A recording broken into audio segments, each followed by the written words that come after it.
come forward.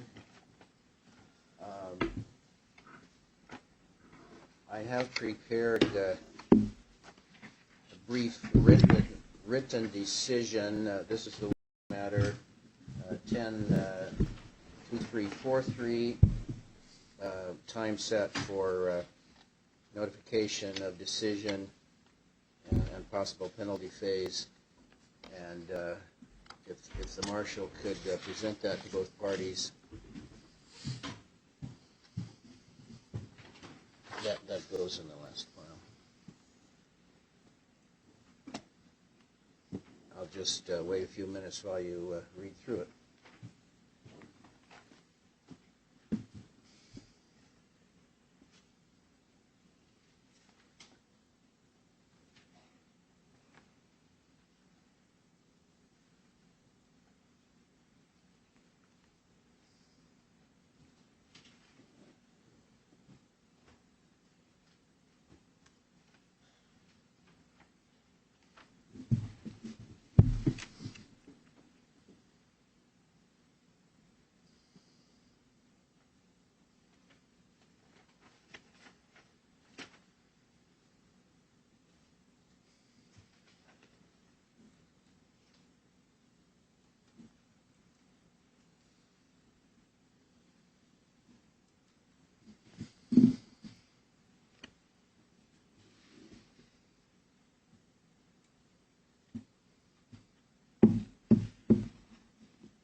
Right.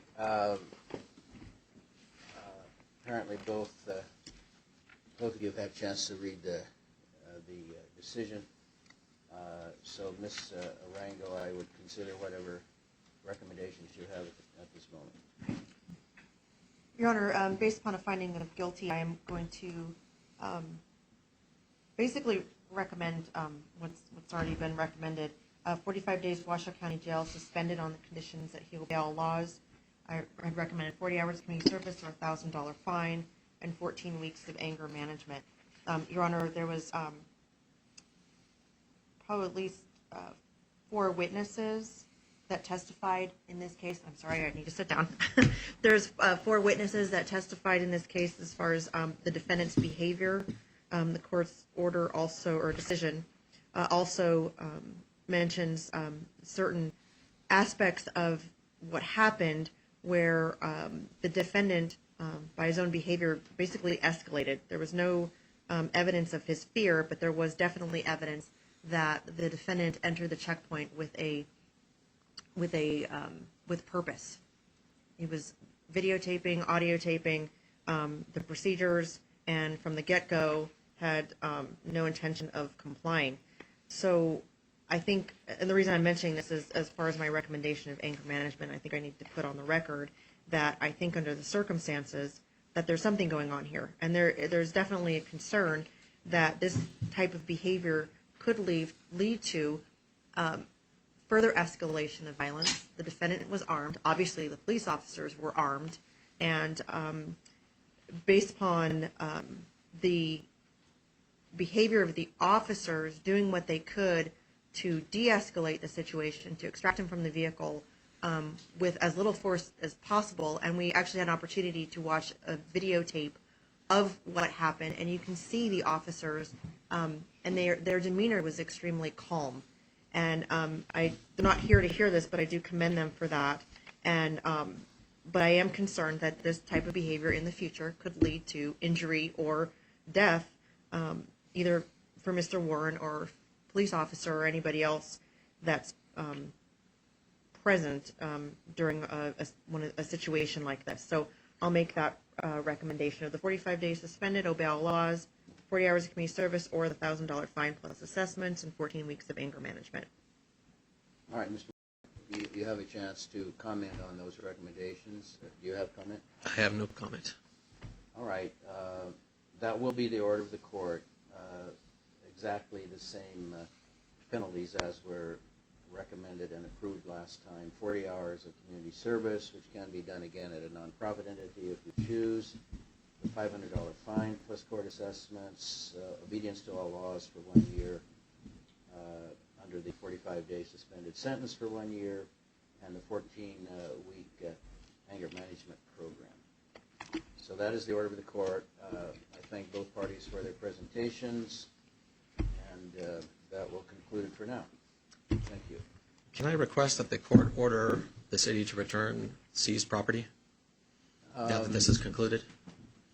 Not quite sure what properties they were. I have a list. I guess there's no, should there be an appeal, there's no, is there potential, Ms. Arango, that would become pertinent again on appeal? I don't believe so, Your Honor, but I would just like it made clear that as a ordinary part of closing out a case, the city does sign off a release of evidence, or essentially the evidence department is basically given permission to go ahead and deal with evidence as its policies and procedures require.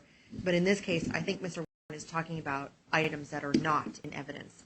And for the record, there is a Glock model 17 9mm series number GSSF833, Glock 9mm magazines. There's 2 of those, and 34 9mm Luger ammunition. Those are the only things that the city has in its possession, the only things that I can release in the ordinary course, and nothing else is in the city's possession.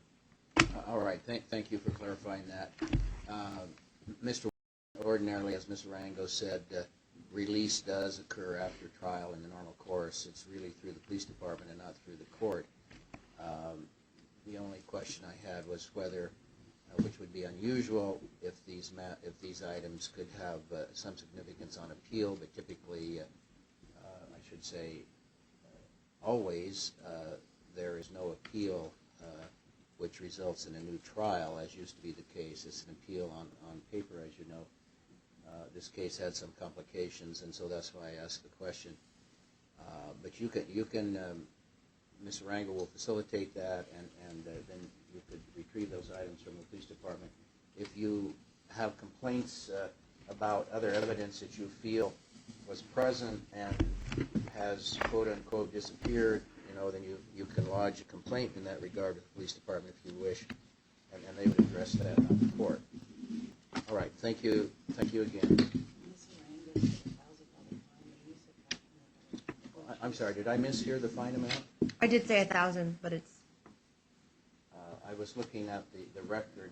We always strangely state a fine range. I've never been sure why we do that in our dockets, but I will return to the $1,000. Thank you for that notification, because my intent was to impose exactly the same fine as last time.